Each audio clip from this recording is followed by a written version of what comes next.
What is up, guys? In today's video, I'm going to be going over tips to help you win more in Fortnite Chapter 7 Season 2. As always, if you guys do enjoy this video, find it helpful, informative, or interesting, remember to give it a like, subscribe if you'd like to see more, comment down below how many crown wins you've been able to get this season, and if you guys would like to use my code in the shop when getting anything. It is Evolved Jake, just like my channel name is, and it is underneath the webcam at all times. So the first kind of building block, I think, if you do want to win consistently this season or just at any point in Fortnite, is to get comfortable fighting. This is something I've talked about in countless videos, and it goes counter to trying to win, because a lot of people, when they want to win in a battle royale, they try to play more safe and they try to play more conservative, which is something that we are going to talk about during this video, and something I do recommend if you do want to get winning, or if you do want to win consistently.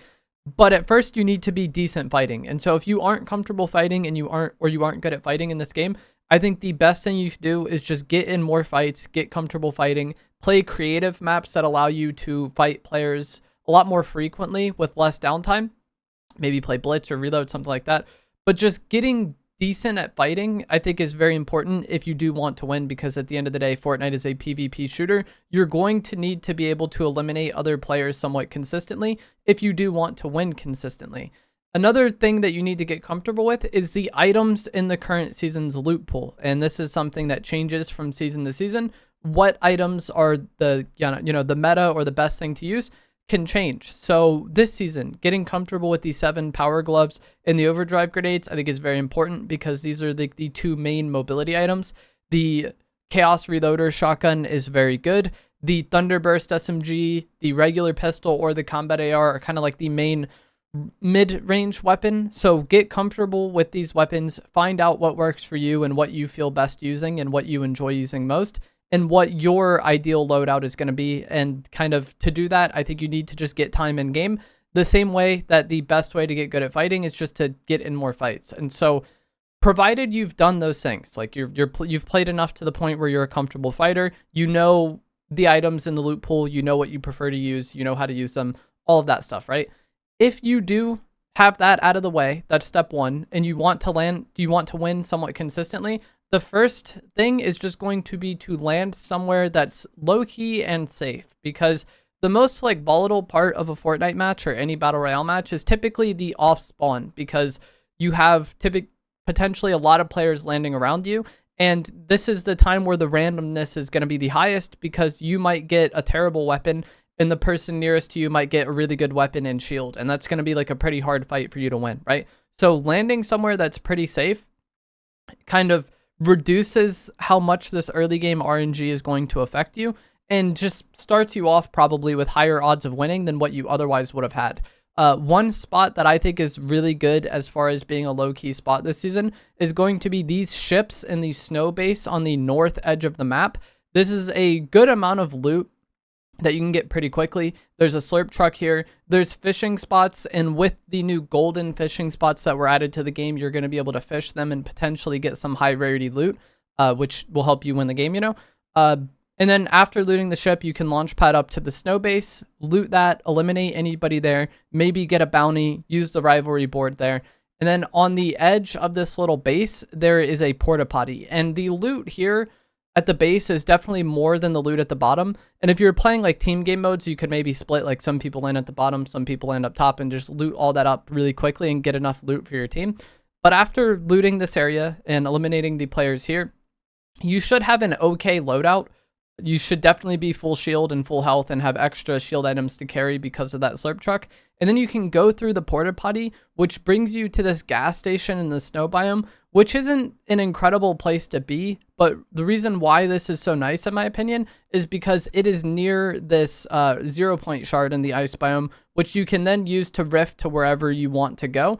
And so while this ship area is on the extreme edge of the map, with the natural mobility we have with the launch pad and the porta potty and then the 0-point shard, you can get pretty much anywhere from here, or not anywhere, but you know what I mean. You can get towards the middle of the map. You can get away from the edge of the map if needed. And so storm isn't really going to be a problem for you. And even if you are someone that wants to play a bit aggressive and not just full passive, this is a safe start to the game, but not an incredibly slow game because of that rift. Okay, so that's your initial landing taken care of. You don't have to land at this spot, but just in general, landing somewhere that's more low-key is probably going to be safer and more consistent. When it comes to this season, or any season we've had so far in Chapter 7, I think it's pretty important to get high rarity weapons.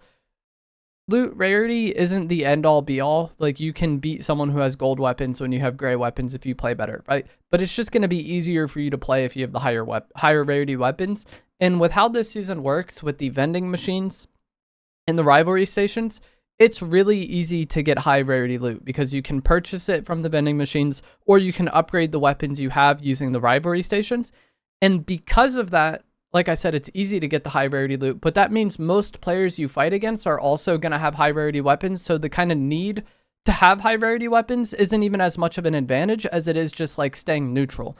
You also want to make sure you get things like the 7 power gloves and the overdrive grenades, because mobility is extremely important in zero build, not only for traveling around the map, but repositioning in bad situations to potentially get away and heal, or push enemies in situations where you have an advantage and press that advantage to the point where you get the elimination. So mobility is going to be extremely important in zero build.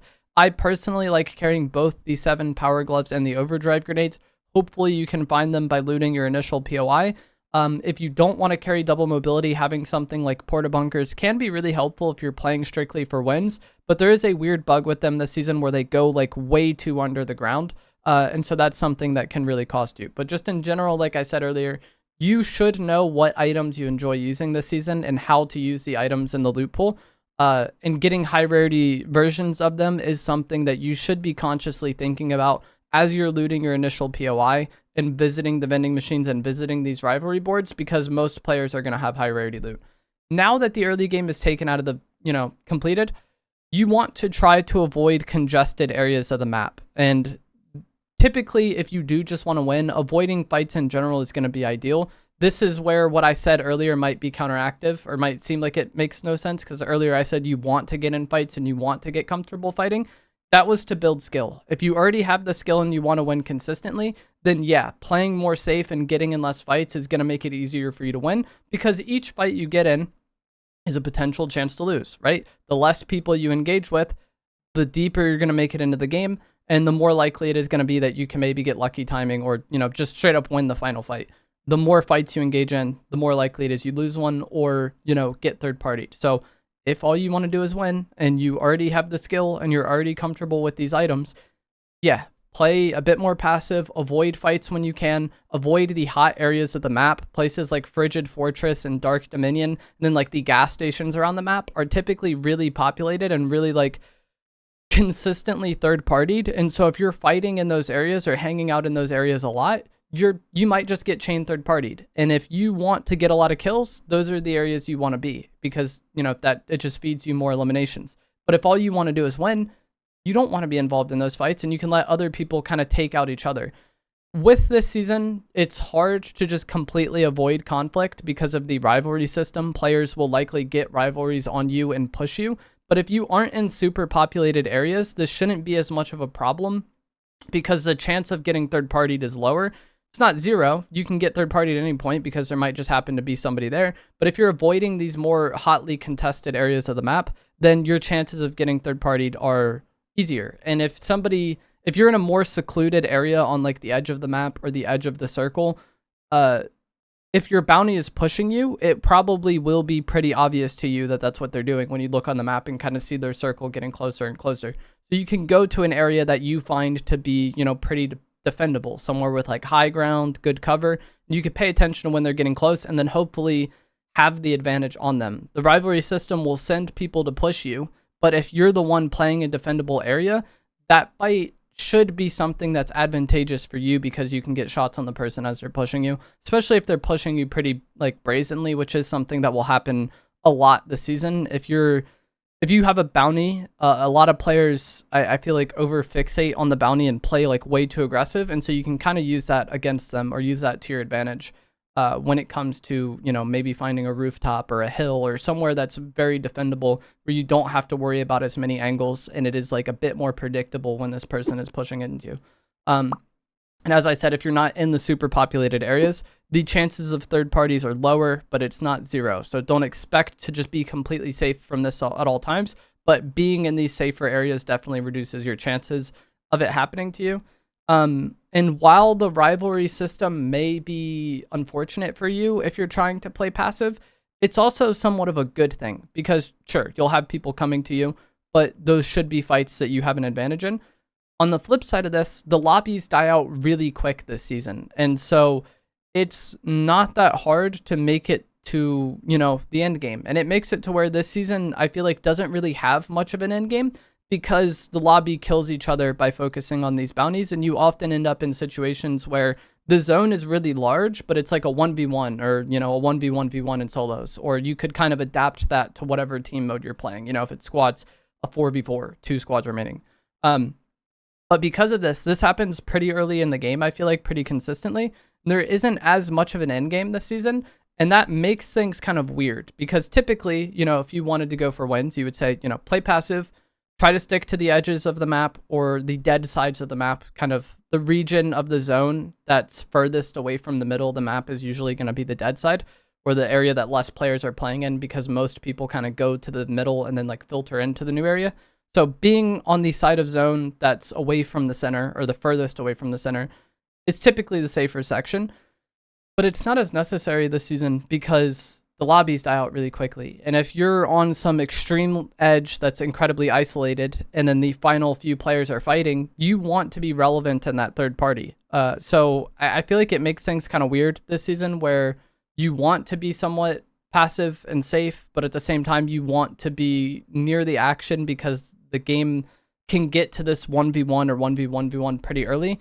And because of that, I think it's really something that you have to make a judgment call on. If the lobby is really dead, then maybe going somewhat towards the center of the circle, not exactly the center, but just somewhere near the center that you think is good to be or defendable or somewhere that you want to be, then that could be the good place to be. And then when you hear fighting, you can get ready to third party it. But if it is a very populated endgame for whatever reason, sticking to the dead side of zone or the edges is something that you'd want to do. So you need to be somewhat adaptable because of how much the lobbies die out this season. And then if there is any sort of, good place to be, like a mountain, high ground, somewhere that's really defendable, trying to get there early and control that can be helpful. But again, it's harder to predict that because the lobbies die out really fast this season. So endgame is something that's weird to talk about because there isn't as much of an endgame, but just by, having a safe early game, getting the loadout that you're comfortable with and getting high rarity versions of it, going to more defendable areas when people have rivalries on you and avoiding the really populated areas of the zone. By doing all this, you increase your chances of winning. And so endgame will be the section of the game that's the most difficult to give advice on because every game is unique and different. But if you're doing all those things, you're going to make it to the end game probably much more consistently than if you were landing hot and, hanging out in these really populated areas. And then at that point, it just comes down to closing out and making the best decisions in the moment. And that's kind of hard to give advice on. But that is going to be it for this video. This season doesn't have as many mid-match objectives or things to focus on like that. Like typically in this style of video, I'd be talking about like the forecast towers in the past or Loot Island. This season doesn't really have that. The mid-game objectives are the rivalries. And so putting yourself in situations where you can win the rivalry easily without being in a like easy third-party subject is what kind of matters most throughout the mid-game. But that is going to be it. Let me know what you guys think down in the comments below, how many crown wins you have. As always, if you guys did enjoy this video, find it helpful, informative, or interesting, remember to give it a like, subscribe if you would like to see more, and I will see you guys in the next one. Thanks for watching.